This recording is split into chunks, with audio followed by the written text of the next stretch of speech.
While we are standing bathandekayo, ngicela ke sithandaze sonke ke sibonge iNkosi just for 2 minutes.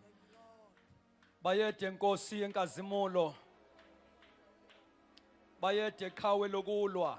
Bayede ndoda yempi. Bayede mafunga ngajiki. Wena ohleze esihlalweni sobukhosi. Owenza amazulu aba isihlalo sakho. Wenza umhlaba waba isenabelo senyawo zakho. You reign forever. uNkulunkulu onamagunya onke. Izwi lakho Nkosi lithi ngiphiwe igunya, ngiphiwe amandla onke ezulwini nasemhlabeni. Maya makushanta pala masoya. Uyinkosi yamakhosi, mnikazi webandla. Uthe uzolakha phezu kwedwala, amasange hayidesi ngeke lahlule. Baba wethu onamandla, we want to become that church. Amasange hayidesi angenakulehlula. Manto shamaya kapatola.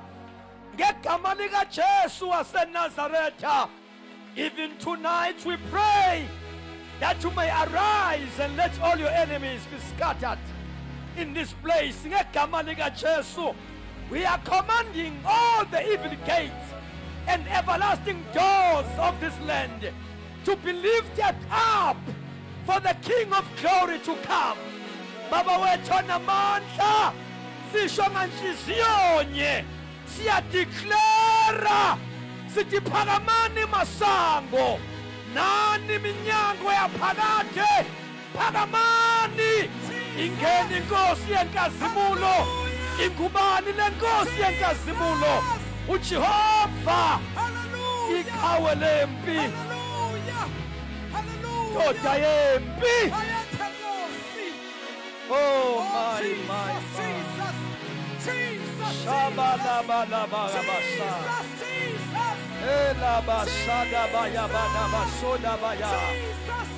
Hamba hamba kule ndawo, nyakazisa sheda baba so rapandeli makushada.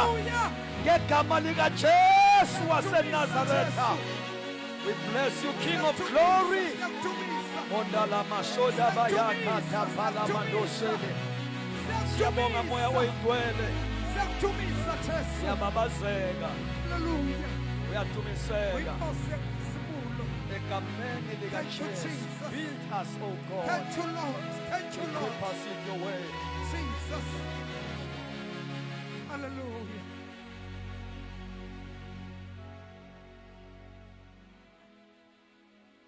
Thank you, Holy Spirit. Sibingelele ubaba nomama uMathimba.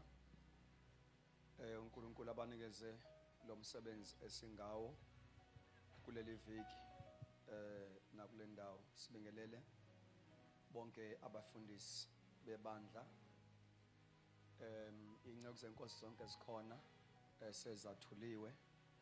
Sibingelela umzimba kaKristu, noma ke sibingelela ibandla lonke likhona la, obaba nomama nabantu abasha nabantwana abancane egameni lenkosi yethu Jesu. Amen. Ngibingelele ke noNdlunkulu, my wife, engihamba naye. uNkulunkulu angibusise ngaye. Sibonga inkosi kakhulu ukuthi siphinde sikwazi ukuma tonight, kube khona esiku sherayo nani. We believe ukuthi uNkulunkulu usemsebenzini yebandla in our time. Amen. And kuyasithobisa kakhulu ukuba si ministerishe izwi lenkosi kukhona abefundisi. It's humbling. Amen. It's humbling. We don't see ourselves as better than any one of you. Kodwa sibona umusa kaNkulunkulu osihambeleyo. Amen. So sizama ke ukuba sikhulume ngale ndaba ethi back to the gospel basics. Izolo we were trying to unpack the starting point, which is the first step. Uma uzo hamba uhambo noNkulunkulu, people must be born again. Amen. Abantu fanele kube ngabantu abasindisiwe, and sichazile ukuthi salvation is a spiritual experience, and abantu abasindiswa ngemotivation. Abapostoli during the first century, mawuqala umsebenzi after Pentecost, they were preaching a person. They were preaching a person, Christ. Beshumayela ngokufa kwakhe, beshumayela ngokumbelwa kwakhe, kakhulu ngokuvuka kwakhe. So they were preaching a person. Ilahlekile leyo ndaba yokuthi sishumayele umuntu, Christ Jesus. So that is why it's not easy ukuba sihambe uhambo nabantu esinabo emabandleni ethu abangazalekile. When we try to introduce some kingdom truths to them, they don't understand. You know, sibe tempted engathi si ngaba ngabashumayeli abamotivatayo, kan ibandla alikhuli ngama inspirational messages. Konke ngifuna ukuyichaza la.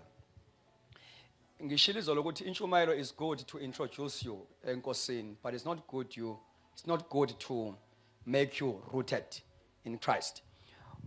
Uma eshumayela uPeter emva kwePentecost, ithi iBhayibheli, he stood with the 11, wama nabawu 11 washumayela, wathi njengoba nisibona nje asidakiwe kwalokho enikubonayo lokho kunya umprofeti uJoel. Then bese yaqhubeka ke ezama ukungena endabeni ukuthi ashumayele ngoKristu, uthi ke yena ke lo enambamba ngezeni izandla nambethela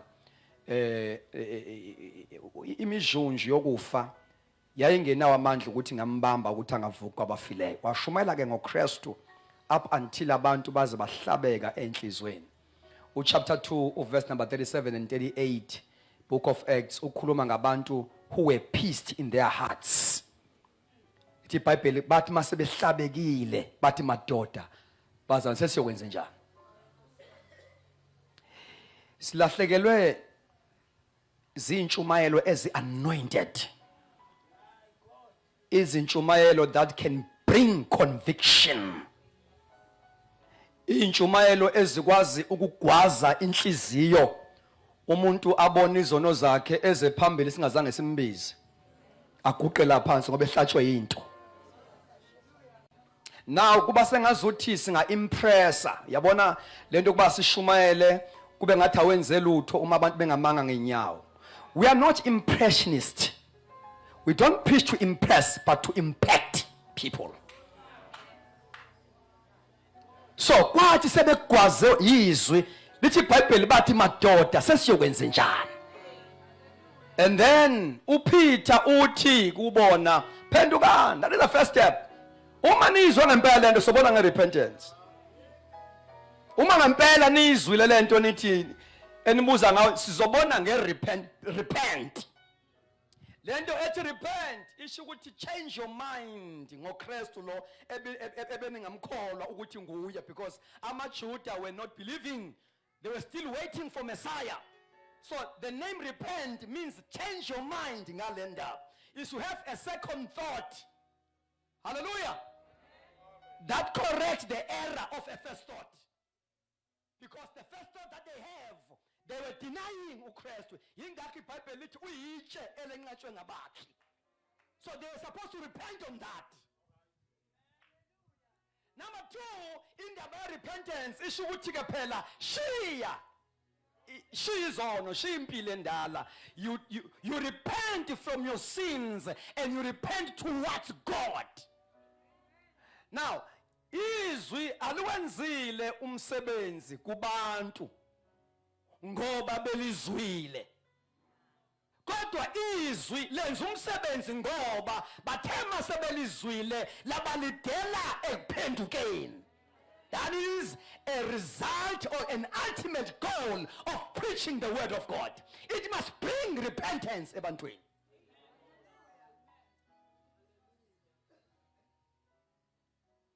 Now, asakhi isonto bathandekayo. uJesu ufice amacawe ucawa kukhona, ufice amasinagoge evele khona. So we are not adding a number kumasonto avele khona eSouth Africa. But we must produce abantu who will become members of the body of Christ. We must produce disciples, abantu abazoba ne-impact emhlabeni ngoba bezelwe kabusha basindiswa ba-equipwa up until they discover their callings and ministries. And they begin to work for the kingdom of God.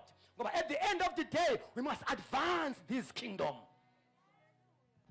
Siyahambisana bathandekayo? Now, one of the things uNkulunkulu azibuyisayo ebandleni is bringing back the gospel message. Alibonga igama lenkosi. Abantu abasindiswe bazalwe kabusha. And ingozi ukuthi sithathe abantu ngoba nakho sisibona ngathi sihluphekile. Kuhlupheke thina uJesu akahluphekile.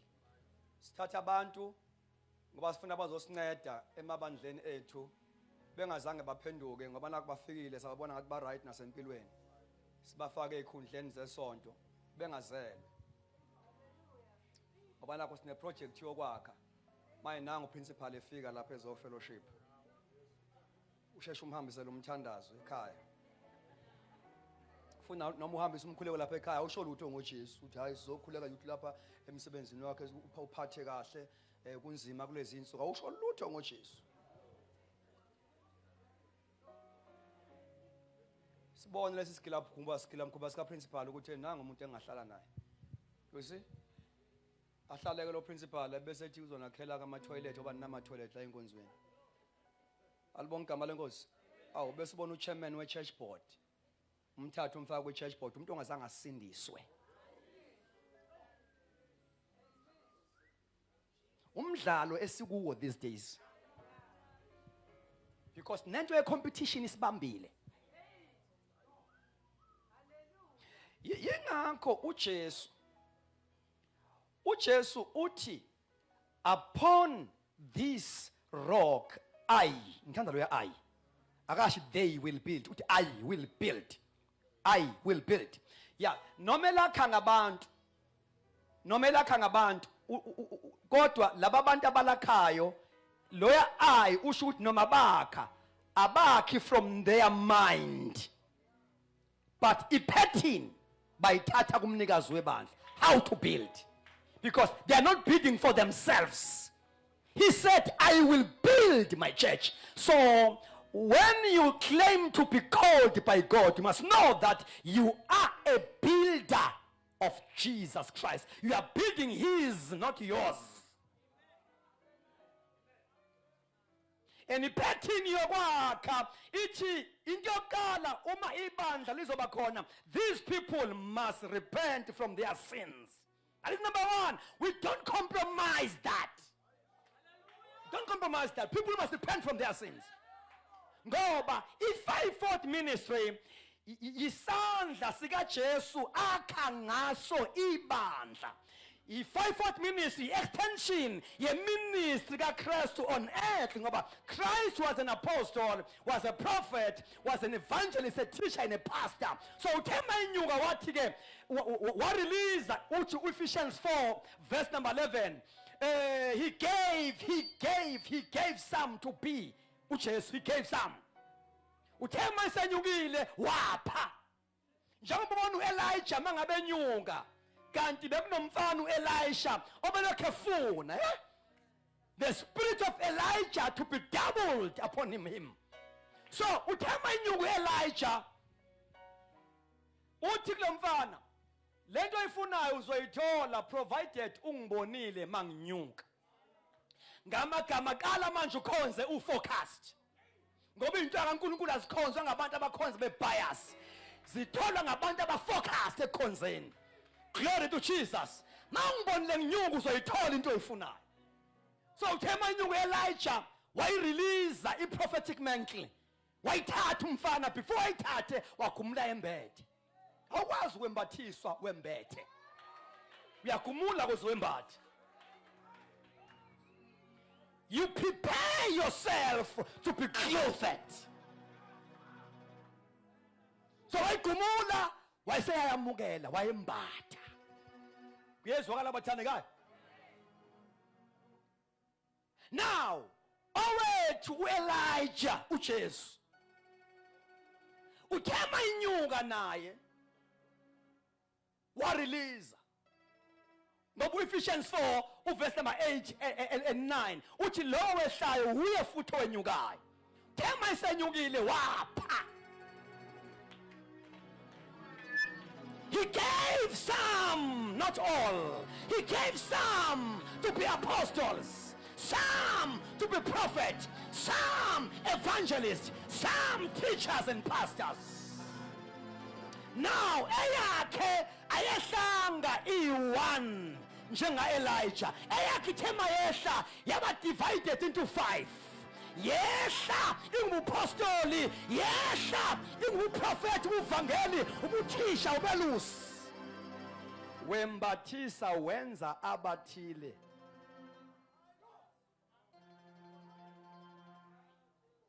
Right. Bamba. Uthe uElisha uma eqala eyisebenzisa uqale la uElijah egcine khona. Le mantle igcina ivula umfula uJordan. Umfana wayithesta lapho ukuthi ngabe ngithole kahle na. Ngabe yona ake ngiqale la ubaba egcine khona. Glory to Jesus. Hallelujah. Yes. Onyana baba prophet, they were observing. They were busy discouraging this young boy. Uthi hayibo lo muntu uzothatha lo muntu omlandelayo. Uthi umfana thulani ngiyazi. Praise God, they were there, masetholile. Praise God, they were there, masetholile. And they testified to Tholile. So waqala la kugcine khona uElijah washaya amanzi iJordan avuleka phakathi. Now ngithanda icomment yamadodana kabaprofeti bathi the spirit of Elijah is upon Elisha. Glory to Jesus. Umoya kaElijah uphezu kaElisha. Ngamanye amagama noma ehambile uElijah kodwa futhi uyishiyile uElijah kuElisha. Now people abakule dimension ye 5-4 minutes, whenever they operate, we must see the spirit of Jesus upon them. Praise God. Bangukrestu akhibandla lakhe ngamagama Christ has come back ngabo ebandleni uyakha ngabo. We don't see to them a spirit of competition. We see the spirit of Jesus.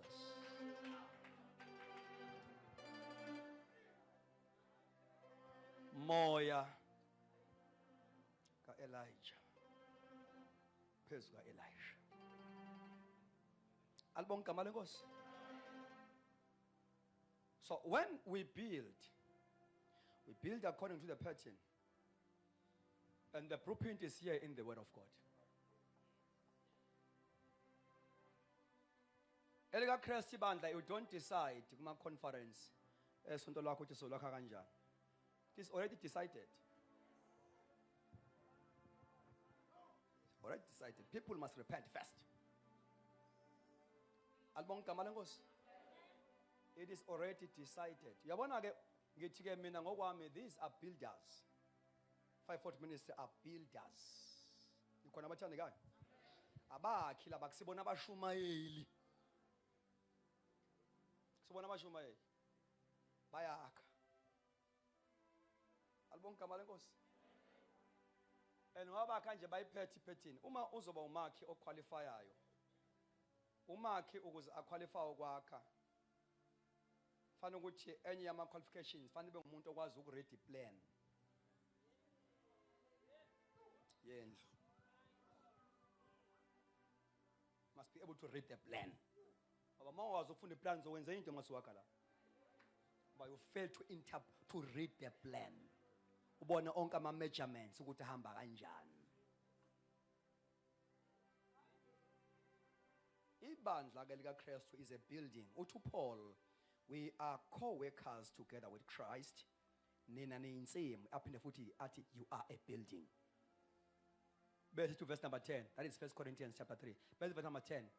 Mina njengenyanga yokwakha ehlakaniphile. Uyibiza ngebuilder. So a builder must be able to interpret the plan, which is a pattern on how to build the church. Alibonge igama lenkosi. Right. Uma ufunda iBhayibheli uzothola ukuthi la kwincwadi ezenzo kukhona izinto ezaziprioritizwa abapostoli as they were building the church. Alibonge igama lenkosi. Ngizibiza ukuthi ke these are priorities of the apostles. Amen. Enye yawo le ngikhuluma ngayo nje the preaching of the word of God that leads to repentance, and also they prioritize i-doctrine kubantu mangabe sebesinisiwe. Ingakho mabefika lapha ya kwi-local church eJerusalem kuthiwa they devoted themselves to the apostles' doctrine. Yabona abapostoli ngiyabathanda babengayenzi yonke into esiyenzayo thina nami ngiyayisifaka lapho. Alibonke igama lenkosi. Uyabona nje kuba sengazuthi ngaba khona into eyenzayo nje entsha. Ehlukile nje engaziwa nje ezoqoqa abantu. Babengenayo yonke leyo nto abapostoli. Into abenayo it was equipping, discipling people. Nikhona? Ngiyazi lento ayehli kahle man. Kodwa yiyo yona. Kube ngathi ungaqhamuka nento nje ezokwazi ukuqoqa abantu in your name. Uhost. Now, we have become ibandla lama events. And we miss God's agenda. Now, mabekethe ukusindiswa about 3,000 ngemtshumelo kaPeter. Mabefika lapha ya eJerusalem. Mabefika lithi iBhayibheli baqhubeka esifundisweni sabapostoli. They were indoctrinated. They were equipped. Nikhona abathandekayo. Yingakho kuthema kufika intshutshiso, kufika ipersecution ku chapter 8 ngoPaul. Alibonke igama lenkosi. Kwasho ukuthi le persecution ifikela ibandla eli well equipped for ministry. So kuthema ngabe uSaul elihluphi ibandla lithi iBhayibheli lasakazeka. Those, the Bible says, those who were scattered, they went everywhere. They went everywhere preaching the word. And you must underline lapho kuthiwa ngalengathi ibandla lihlakazeka kuthiwa abapostoli basala eJerusalem. Ngamagama leyo nto yakutshela ukuthi obani abahlakazekayo. Kwahlakazeka ordinary believers, ordinary saints. Kwahlakazeka oasha benkonzo, o-Sunday school teachers. But kwasho ukuthi kuhlakazeka abantu aba-equipiweyo. Kuyezwakala abathandekayo. People who can preach Christ. Glory to Jesus. Now, abaginanga ngokushumayela baphinde baqala amabandla. Amabandla njengo-Antioch awanqalanga ngabapostoli, anqalwa ngo-no name, but well equipped. baqala amabandla a-vibrant in the spirit. IBhayibheli malikhuluma ngebandla lase-Antioch kuthiwa ebandleni lase-Antioch there were prophets and teachers. Hallelujah. Hallelujah.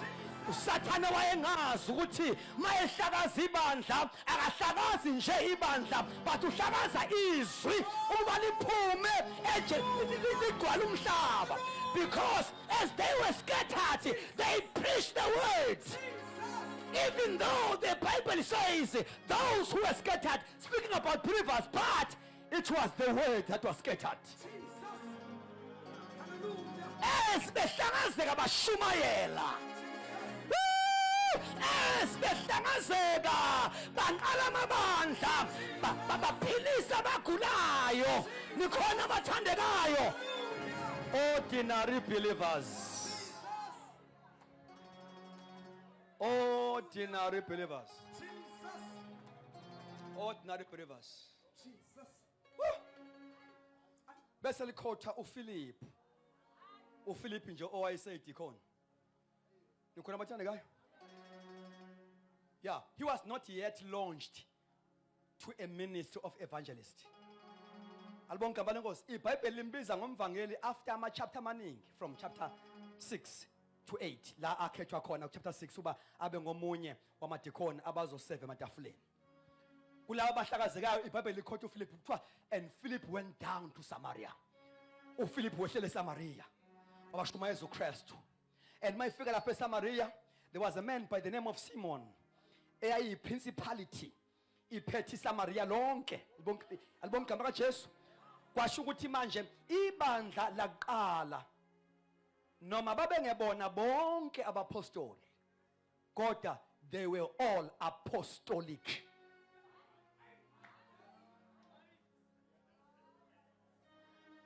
They were apostolic.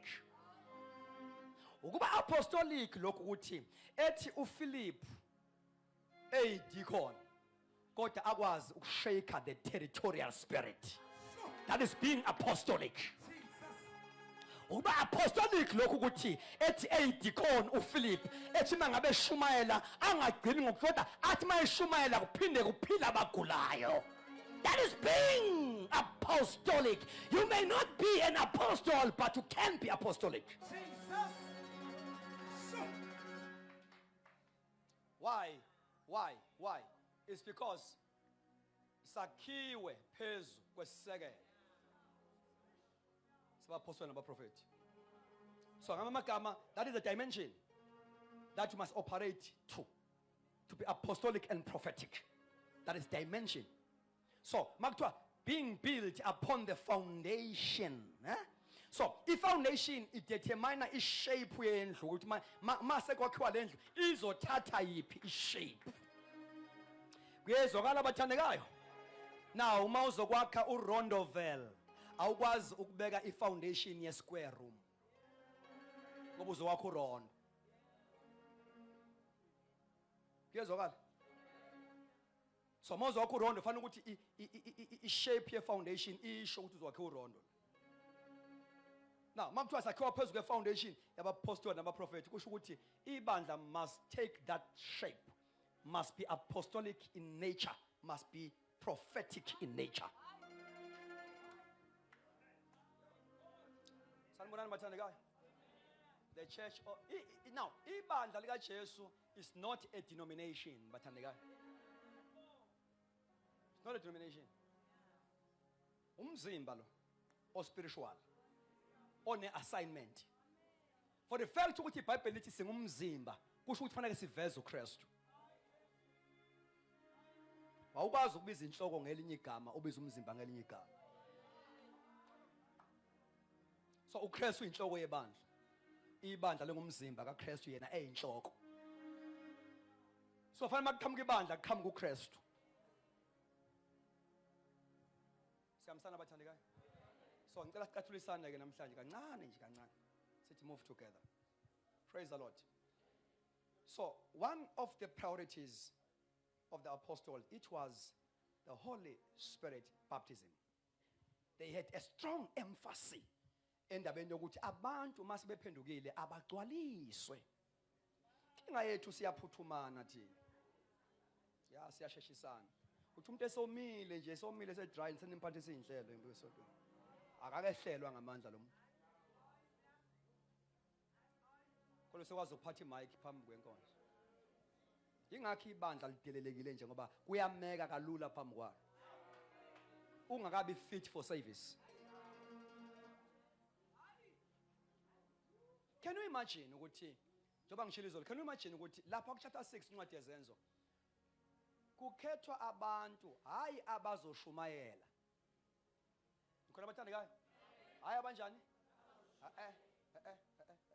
Kukhethwa abantu nje abazokwazi ukwaba kahle ukudla babela abampofu kahle. Kodwa icriteria yokubakhetha kuthiwa akube ngabantu abagcwele umoya, akube ngabantu abane wisdom, full of faith, good reputation.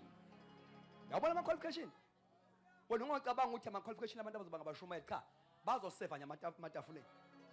Okusho ukuthi you don't qualify ebandleni ukwenza noma ngabe yini ungenawo lama qualifications.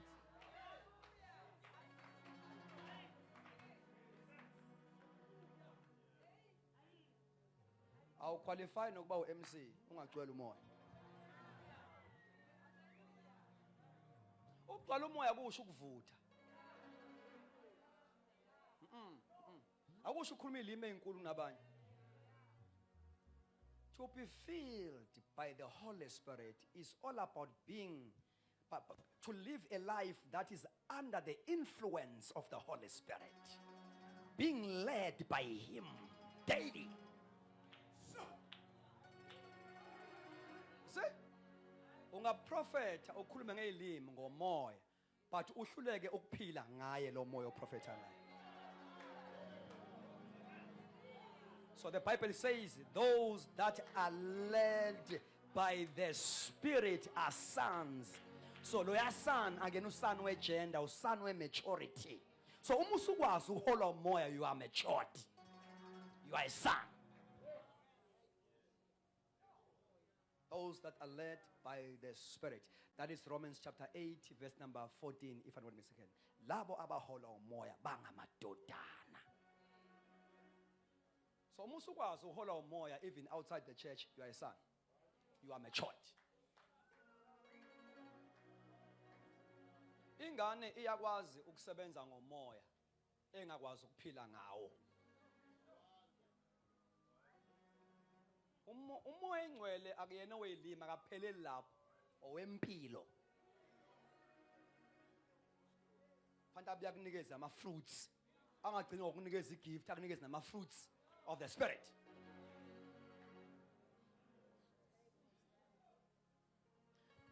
Now uma uPhilip efika eSamaria eShumayela, let's go together kuIzenzo chapter 8 verse number 14.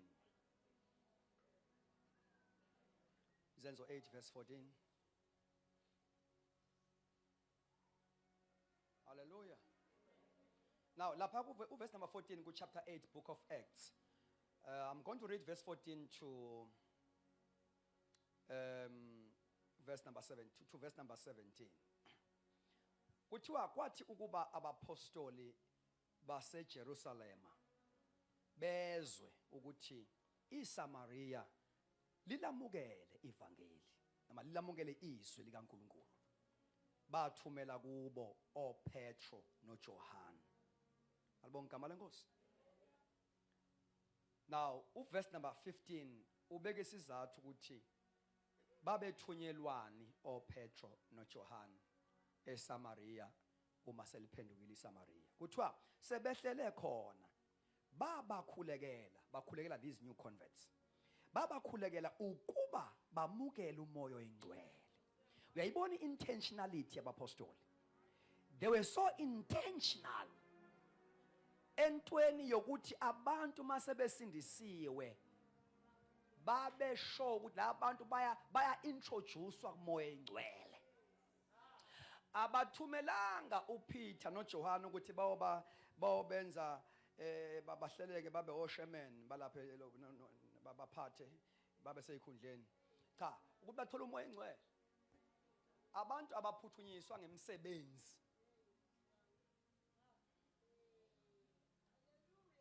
So indaba yokugcwaliswa ngamandla kaMoya oyingcwele, abapostoli bebeyenza intentional, deliberately. Abantu bayatargetwa ukuthi behlelwe.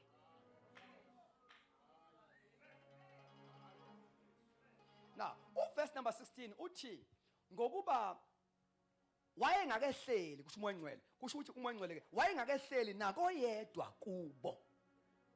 Kwakucaca kwi-early church. Kwakwazi kwahlukaniseka phakathi kwabantu asebehlelwe nabangakehlelwe.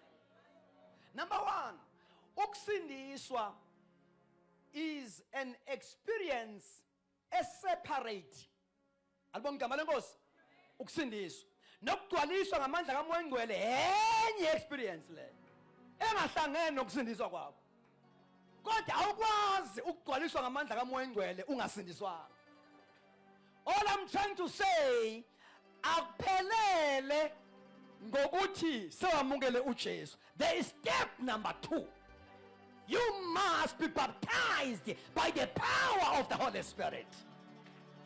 Alibonga igama likaJesu.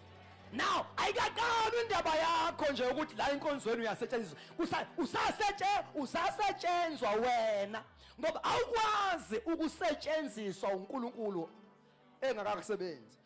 Fanele uNkulunkulu akusebenze qala. You must become a well-prepared material to be used by God.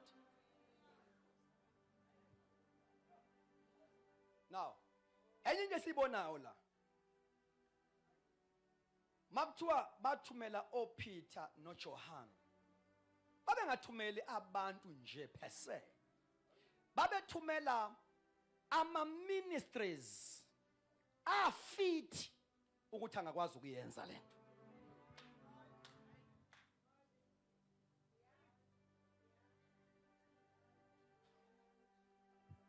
Kwathunyelwa abantu abanegrace yokuthi mabeyibeka izandla yenzeke into.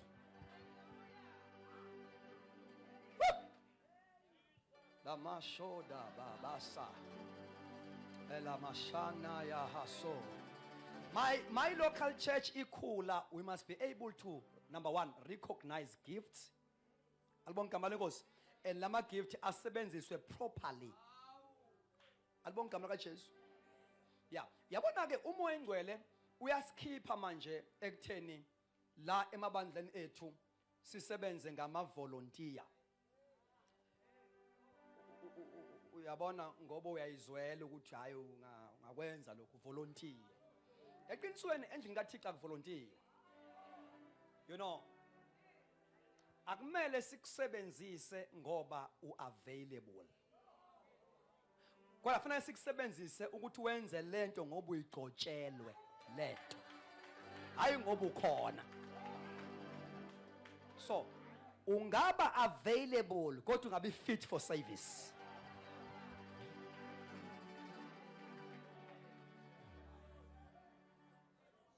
Ingakho uJesu uthi kubafundi bakhe, ngiyanibona ni available nikhona. Kwangicela nohlala emzini. Nihambile nami ngiyanazi futhi. Kodwa angisebenzisa abantu ngoku-availability. But ngisebenzisa abantu ngokuthi they are fit for assignment. So ke angabe fit. Hlalani nizomukela amandla mayisefikile uMoya oyingcwele. Bese niyaqala ke. Niyaqala ke. So they sent Peter and John not as abantu, kodwa babethumela ama-ministry afit for that condition yaseSamaria. Ukuthi mabefika laphaya bawuphethe uMejiso bazolayita kulayideke. So we early church bekungapataniswa. No. Bengafuniselwa. They were able to shoot at the target. They were able to use ministries accordingly. Now, as you grow in Christ, there are 2 main dimensions of ukhule kuwo. you must grow in character. 2, you must grow in ministry. So mawukhula kufanele kuvele the character of Christ and kuvele nokuthi ugcotshelweni. Now ungakhuli ngobungcwele kodwa ube useless. Ube useless ungcwele. Ungajoli kodwa useless. Ube into enhle for nothing. Right, awujoli kungcwele ke, but ke for what?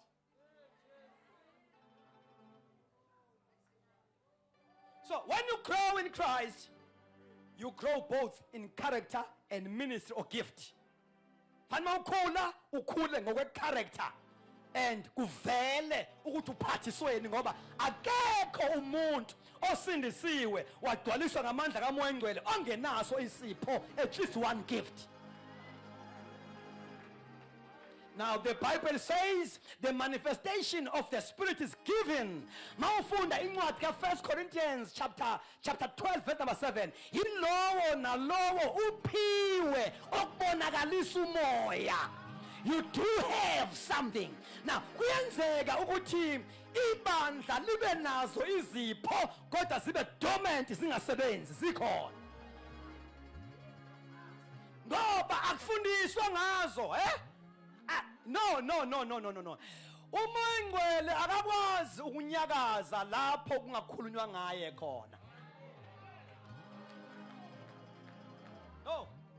Uma singasho lutho ngoMoya Engcwele, singasho lutho ngezipho zikamoya, sizosonta nje sibe right.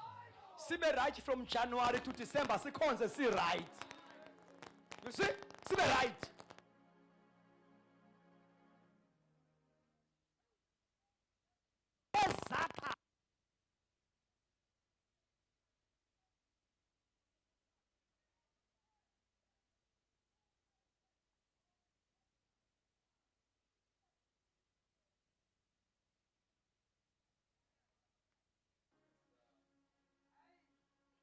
Ngathi mase besinisiwe nje singaba ngazi Nkosi yami sibona abakhiphi beyishumi.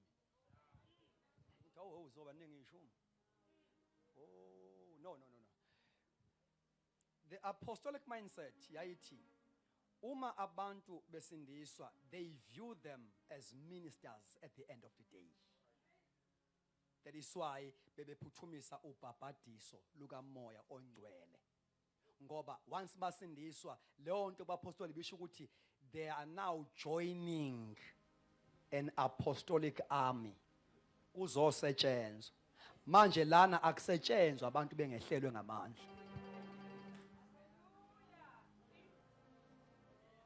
Lento yokuthi mase besindisiwe babeke izandla abantu bakhulekelwe sibazile nokudla.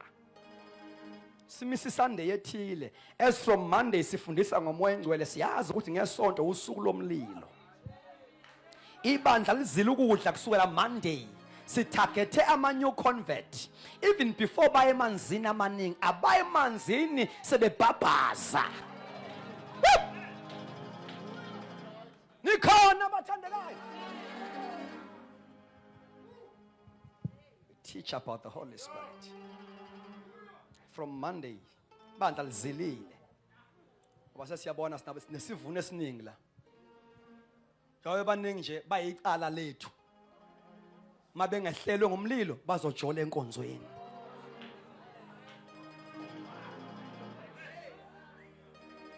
La sizothetha amacala ukuthi lo uthatha intombi kasibani bani. Ngoba la abantu abalazi la ngabi.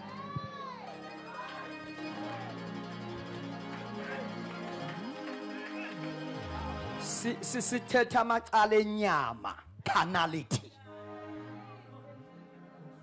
Yingozi ukugcina abantu isikhathi eside bengehlelwe ngamandla. Bazoganga. So we teach from Monday, having fasted, siyafundisa the Holy Spirit. Who is the Holy Spirit? How to be baptized by the power, and why you must be baptized. Into enhle ngesubject kaMoya Engcwele uma bizwa sabele. Awukwazi ukukhuluma ngaye angasabeli.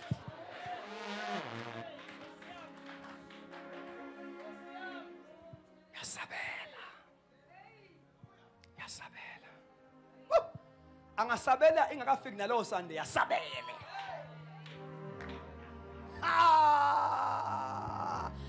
Masabela intombazana ihleyiphansi apha ilaleliswi nikhona abathandekayo. Mayisabela le ntombazana nizange nizwe isho lutho isasindisiwe nje. Nikhona abathandekayo kube ngathi khonto ehlelayo iphakama ibonge ihleze esitulweni ithi baba ngiyabonga ibanjwa yinto. Hela mashanta pale. Hela mashanta.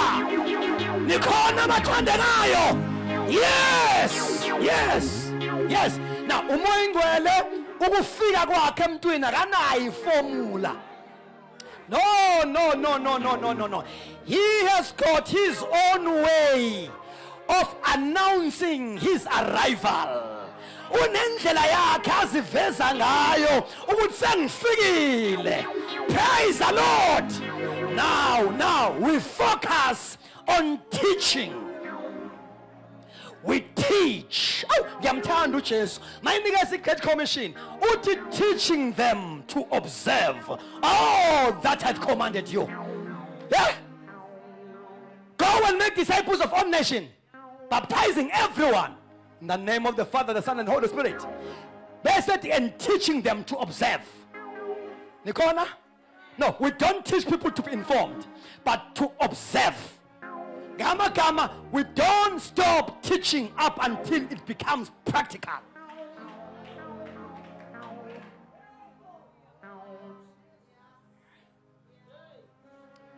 And when we teach, we don't teach anything, but we teach all that Jesus has commanded us. Ibandla linesyllabus. We don't teach into oyizwe imnandi ku TPN bese uzoyifaka ebandleni. Zibuza umbuzo uthi ngabe yikho uChrist asiyalele ngakho basikufundisa. Teaching them to observe all that I have commanded you. There are a lot of things uChrist has commanded abafundi before he was taken up. And lezo zinto zibizwa ngemfundiso yabapostoli. Ku chapter 2 verse 42. They devoted themselves to the apostles' doctrine. Actually, those were teachings of Christ. But ngoba manje yisizini yabapostoli uChrist unyukile akabangisana uChrist uyavuma iBhayibheli lithi imfundiso yabapostoli noma kungeyakhe. That's what we teach people to observe. So when we teach umoya engcwele ke into enhle ngomoya engcwele mabizwa sabele. Umabizwa sabele. Uthe uPeter esashumayela kwaCornelius ku chapter 10 book of Acts. Uthe esashumayela in the middle of a sermon. Esamandla. Lapha yena kwaCornelius ke kwenzeka into unusual. Bathi bethatha uJesu ngale sermon eyi1. Baphinde behlelwa ngamandla same day, same time. Baphinde bakhuluma ngezilimi. Hey. Bathi bethatha uJesu behlela bakhuluma ngezilimi same day, same time. Wayesebuza umbuzo uPeter, hey bafowethu, nini ningiphelekezele bangizoshumayela la? Ukhona ongala la ukuthi sibafake emanzini la bantu. Ngoba bathola umoya engcwele njengathi eqaleni. Bathole njengathi eqaleni.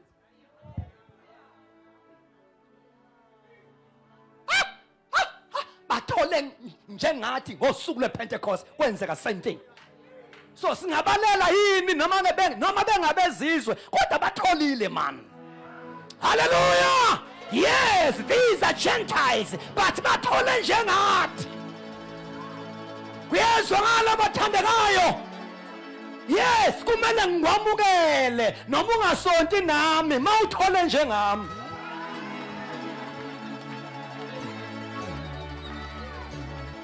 Come on. Bathole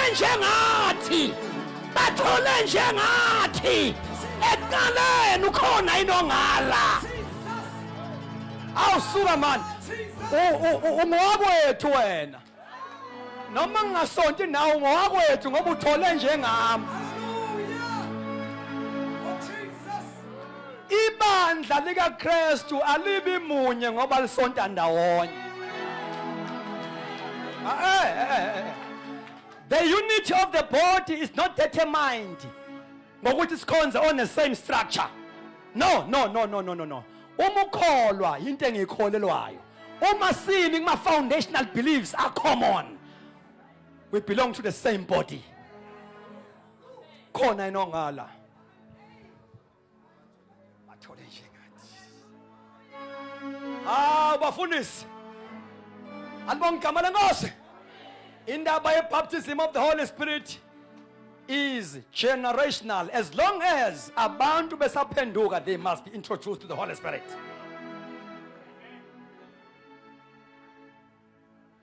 Ingakho uma uPaul efika eEfeso kusengabafundi ku chapter 19 incwadi yezenzo, observer bayakhonza laba bantu.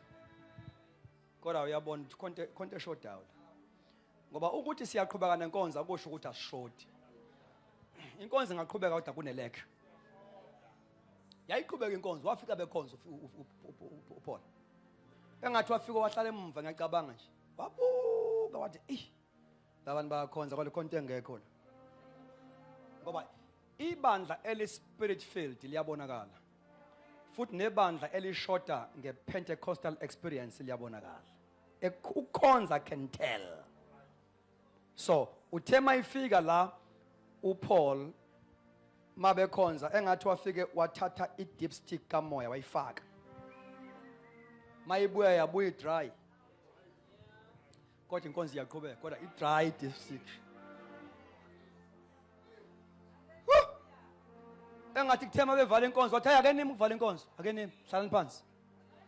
Nakholwayo nje. Ever since you believe, namthola umoya. Into engiyithandayo, they were honest. But honesty is one of the keys eyenza umuntu akwazi ukukhula enkosini.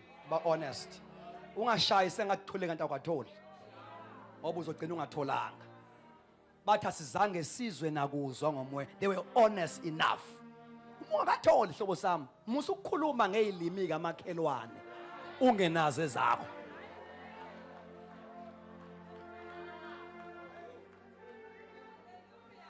Ngoba iChina Mall isenkonzweni these days. Fake.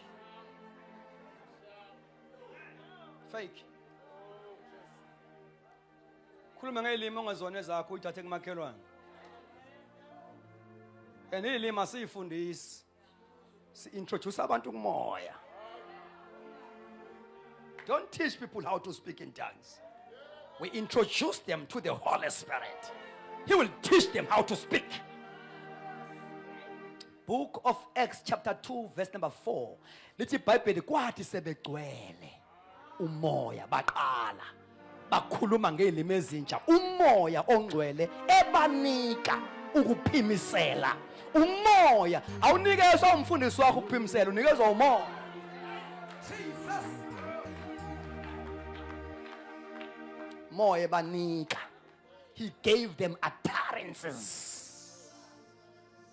Yours is to yield to him. Those promptings, something bubbling inside of you. As you pray, you yield. Ngoba umoya ingcwele ngeke aqalele. Kuthiwa base beqala. Following the promptings, ngenxa yokugcwaliswa. Into ebalekile ukuthi gcwala. Ngale ngathi ugcwele, something will bubble inside you.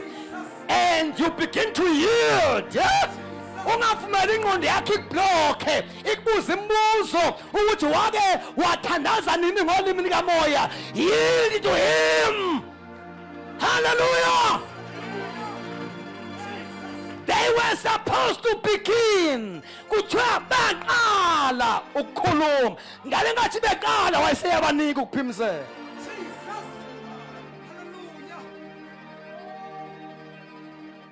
Siyabanika ukuphimisela. Without the Holy Spirit, you become a dry denomination.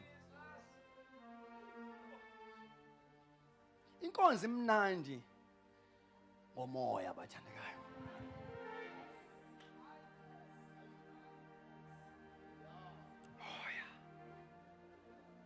A spirit-filled church, i-ministry yalo ine-inspiration. Sithandaza imithandazo egcotshiwe enemphefumlelo. Sihlabelele izingoma ezinemphefumlelo. No. Isayitime ukuthi bathandeka nama worshipers ethu emabandleni bangacheki ingoma etrendayo. Umoya wetrend ulibambile ibandla.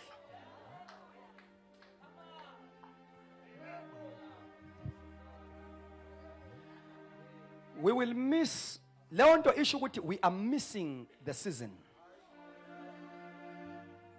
You know, whenever we are going to be prophetic in worship, in the ministry of teaching and preaching the word, ukuba prophetic sikulanda la emadolweni umoya engcwele athi take over as we minister.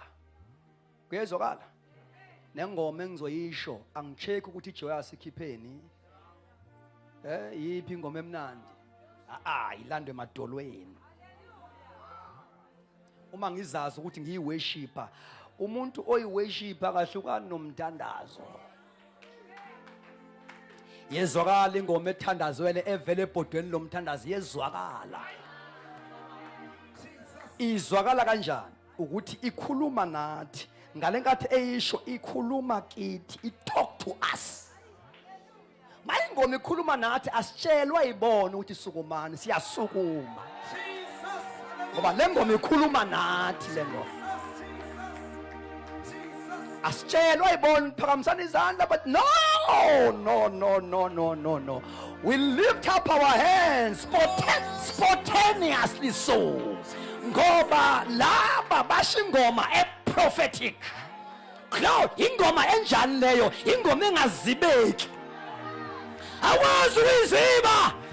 Noma uhamba ngendlela ungaqondile ukuzala ayizibeki. Hallelujah. Ujika ubheke ethaveli. Kuphele iappetite yotshwala.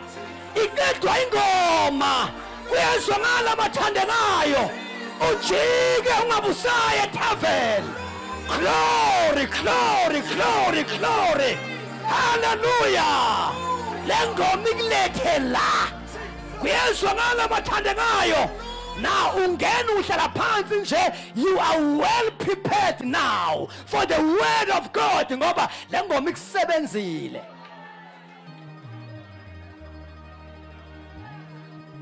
May the Lord raise prophetic worshipers. May the Lord raise prayerful worshipers in our churches. Abantu abangezukuma ngephimbo elimnandi, abazoma ngamandla nangogqobo likamoya ingcwele. Kuyezwakala abathandekayo, abazosho ingoma that is full of power. Lengoma mangabe beyisho ihamba namandla deliverance. Bayaphila abagulayo ngisasho ingoma. Kuyezwakala abathandekayo, yes uncibilika ikhensa ngisasho ingoma. Yes.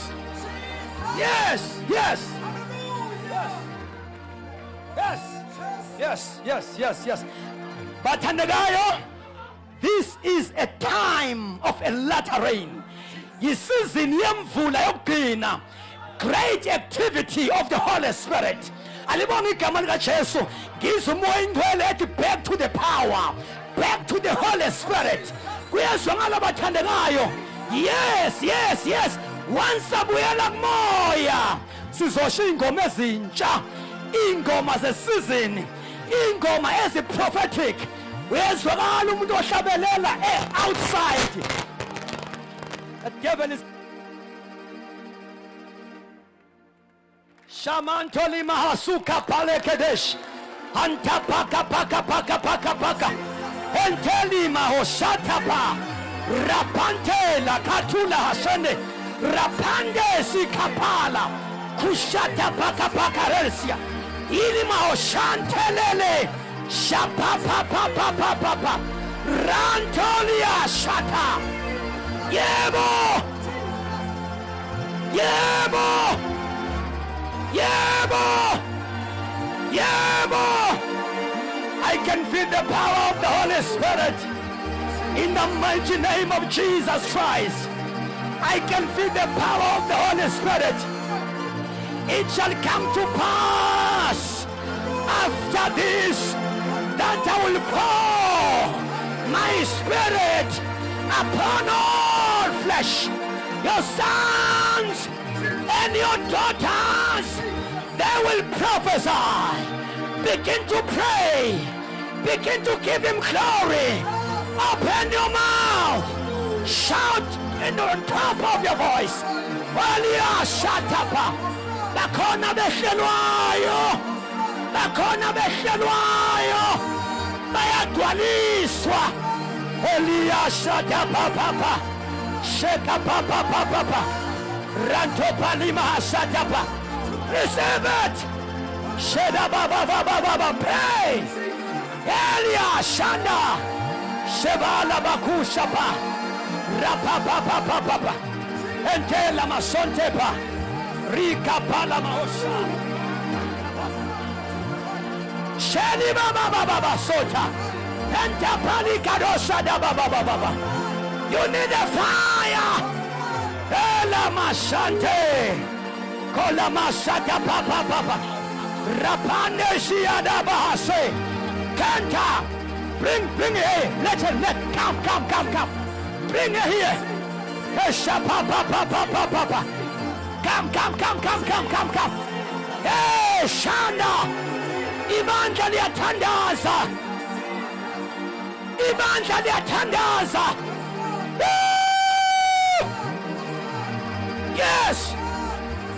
Yes. Receive it. Get come on the chest. Take it. In the name of Jesus. Pray.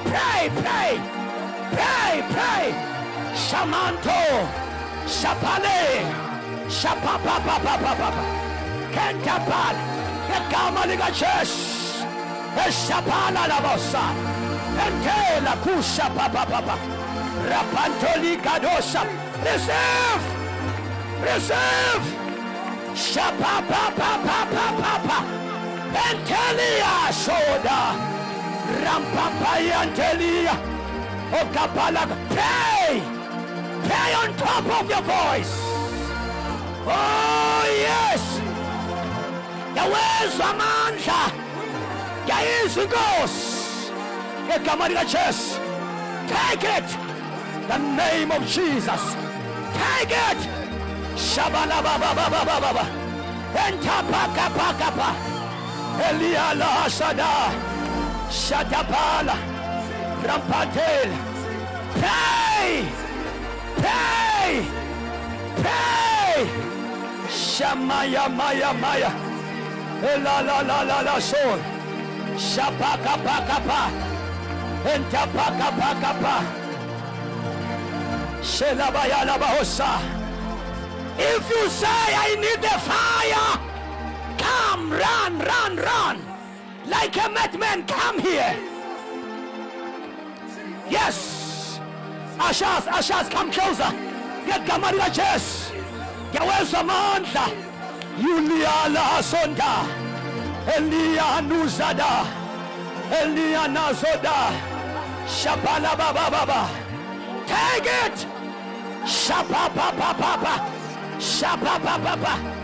Elia baba sonte. Shapapapapa. Shekete. Miage. Just lift. Miage. Lift it. Shalama asota pala kadosh. Yes.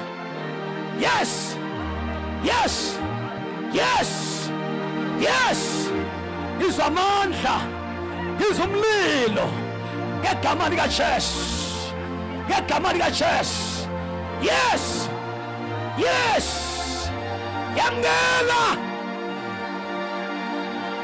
Yamgala.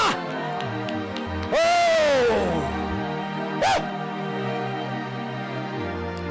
Yamgala. Shapala baba. Shabala baba baba baba. Elia na Zodan. Tell me again, Lord. Tell me again. Live it. Yeah, again. Shabada bada bada bada osha. Yeah, just live it. Live it. Rekapala bakose. Live it. Live it. Shempala basa. Hey, Asada Yahose.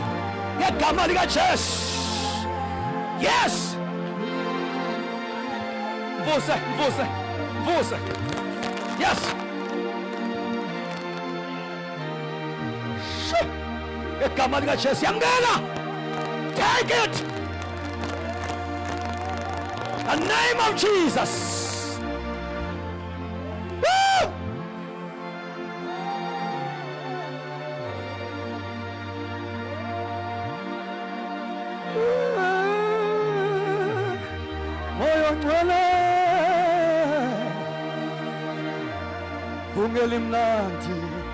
Yes. Shampati kapale. Moyongwele yebo. Yes. Moyongwele. Moyongwele. Yes. Asisho sonke phungela imnandi. Yes.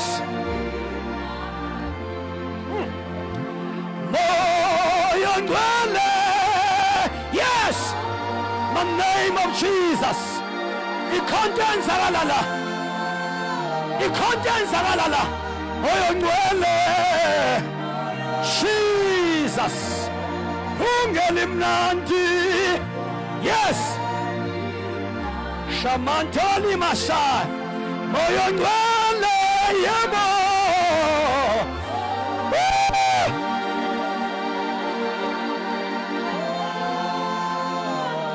Receive it.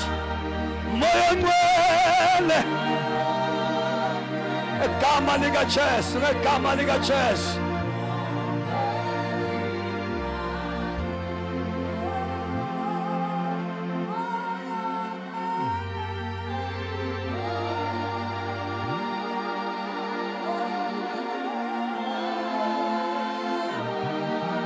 Receive the fire. Pow! Get out of here! The name of Jesus. The name of Jesus. Get out!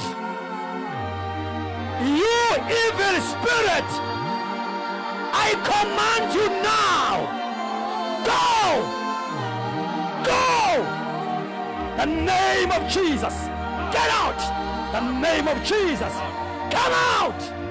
The name of Jesus. Shapania so. Entapania will say. The name of Jesus.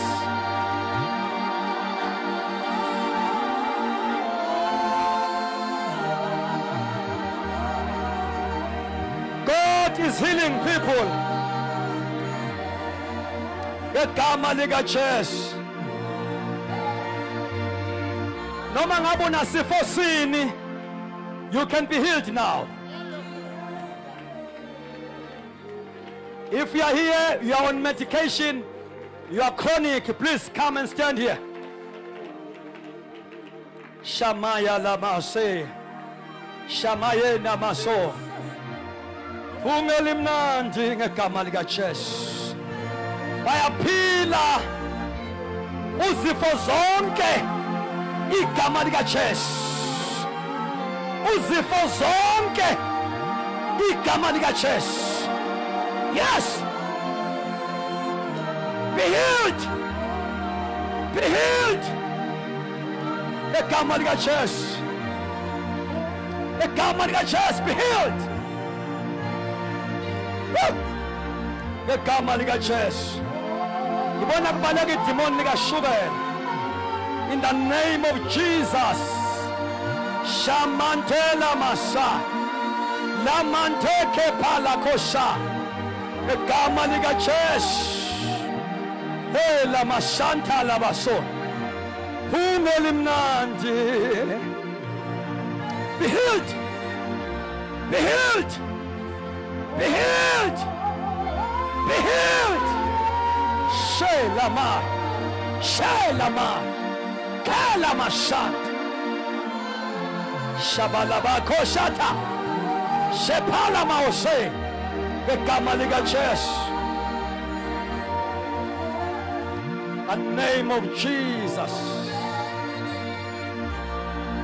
Bring them closer, bring them closer. So,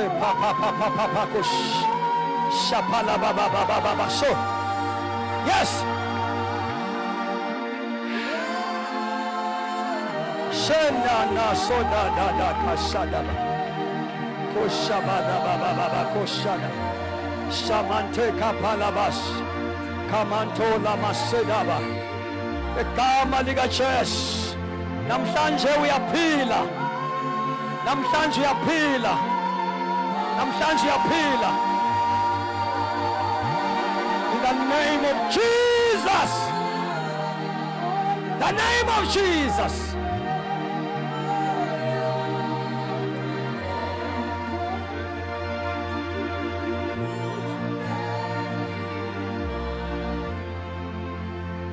Moya ngcwele, moya moya moya. Shamaya labakosh. Yes. Kapala mando sadabaya kadaba soda. Entapa kadaba kusadabaya. Elemako sadabaya kate. Shamanto kapala kadosh. Elamakusha dabaya katapala makusha daba. Moya ngcwele. Sheda baba baba kushata pala. Entepele kadosh.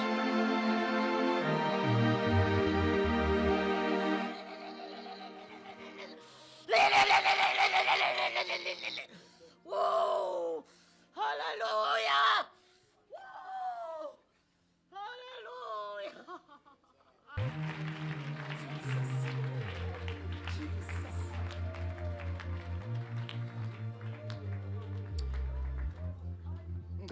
While we are standing, umuntu osindisiwe akabi possessed, kodwa uba under the influence of evil spirit. Once wasindiswa impilo yakho ipossesswa uJesu, kodwa amadimoni ayakwazi ukuthi ayi-influence. As a result, njengoba ngisabeka izandla kwabanye, usindisiwe lo unomoya ingcwele, i-gift yakhe of prophecy is mixed with strange spirit. Ingakho sinabantu othola ukuthi mabe prophetha baprofeta i-prophecy mixed. Ngoba if you are prophetic, unesipho sokuprofeta. Two, if ungumuntu on a strong burden of prayer, of intercession, it's very important ukuthi u understand ukuthi uma ungumuntu onjalo, you are exposed to the realm of the spirit. So leyo nto ke isho ukuthi usengozini if you are not rooted in the word. Ngoba the more you become prophetic is the more you become exposed in the realm. Any spirit can divert you. Uyaba hosindisiwe kodwa prophet ngomoya we kingdom of darkness. Being born again. Because you are not rooted in the word of God. Two, la ekuthandazeni yingozi ukuba ne burden yokuthandaza kodwa ube lazy in the word of God. Yezwala bathandekayo? Yingozi ukuba ne strong burden of prayer ube ne passion without information. Uzoba ngumuntu onezambulo strange. Izambulo strange ezingekho godly. Ngoba you can go deep in the realm of the spirit but void of the word of God. Othi uNkulunkulu Jeremiah ngibize ngizokuphendula ngikubonise izinto ezifihlakeleyo. Which means the more you go deeper in prayer is the more you will come out with deep things. Now, if you are not rooted in the word, those deep things will be from the kingdom of darkness. bese uthi kumelwana nawe ebandleni ayithathwa into yakho. But the more uba shallow ezweni is the more impilo yakho ileka discipline. You must be always under authority of the word of God. Kuyezwakala bathandekayo? Yeah. Now, it's very important ukuthi bathandekayo wami enkosini, we go back to the word of God and we teach our people. Kuyezwakala bathandekayo? Ngoba yingozi ukusebenza kweziphiwo kubantu abashalo in the word of God. Bazogcina futhi sebetshena wena njengomfundisi ukuthi akuyona imessage ubuyishumayela. uNkulunkulu bengakunikezanga le message. Ngoba lezi inkuzi malanga ezikhulekayo zingekho submissive. Ziya violate protocol. But akusiyona mfundisi obuyishumayela. Who are you to tell someone who is when or under his authority ukuthi akuyona imessage ayishumayela?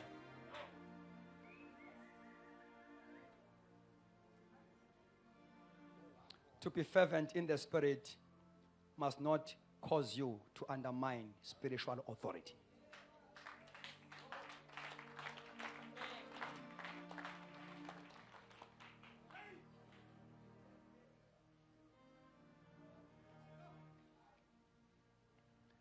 Now, before I sit down, I want to challenge abantu abakhona la or givuli thuba kulabo. Number one, abane sense of calling in their heart. They can sense ukuthi uNkulunkulu is calling me to do something. But it's not yet revealed. But there's something that is driving me. Hallelujah.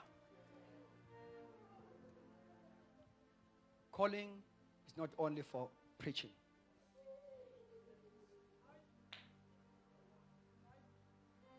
There are various services in this kingdom.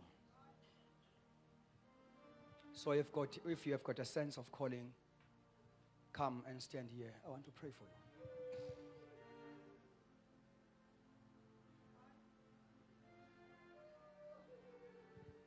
Uma futhi uNkulunkulu ekugcobile ukuthi ube ngumshumayeli wezwi, ungagijimeli kumathayikhi. Masheshe uyibiza ngomprofeti. Ngoba ulanda impenzima kabi.